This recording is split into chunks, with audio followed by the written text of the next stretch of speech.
Emma had been babysitting for the Morrison family for 3 months. They had 2 kids, Tyler, age 7, and Sophie, age 4. Sweet kids, good parents, the job paid well, and the house was only 15 minutes from her apartment. It was a Friday night in October. The Morrisons were celebrating their anniversary at a restaurant downtown. They'd be back by midnight. Emma had done this dozens of times. Nothing ever went wrong. By 8 p.m., both kids were asleep on the couch next to her. She'd put on a Disney movie, but they'd crashed halfway through. Emma covered them with blankets and settled in with her phone. The house was quiet, too quiet.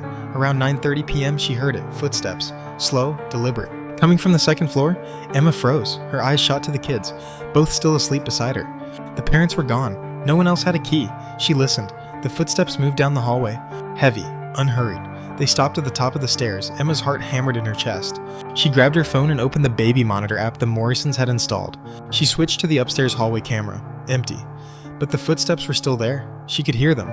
Clear as day. Then they started coming down the stairs. Emma didn't think. She scooped up both kids, one under each arm, and ran to the downstairs bathroom. She locked the door, sat in the bathtub, and dialed 911. "There's someone in the house," she whispered. "I'm the babysitter. The kids are with me. Someone's upstairs." The dispatcher kept her on the line. Police arrived in 6 minutes. Officers cleared the first floor, then the second. When they reached the attic access in the hallway ceiling, one of them pulled down the ladder. What they found made Emma's blood run cold. Blankets, pillows, food wrappers, empty water bottles, a sleeping bag. Someone had been living in the attic for weeks, maybe longer. The officer came back downstairs. "Did you ever hear anything before tonight? Any strange noises?" Emma shook her head. "Then why tonight?" the officer asked. "Why did they come downstairs tonight?" No one had an answer. The Morrisons came home to a house full of police. When they learned what had been found, Mrs. Morrison started crying. "We've been here for 2 years. How long has someone been up there?" The police dusted for prints. Found none? Whoever it was had been careful. They checked the attic access. It could only be opened from inside the house, which meant whoever was living there had a key, or had been let in, or had never left.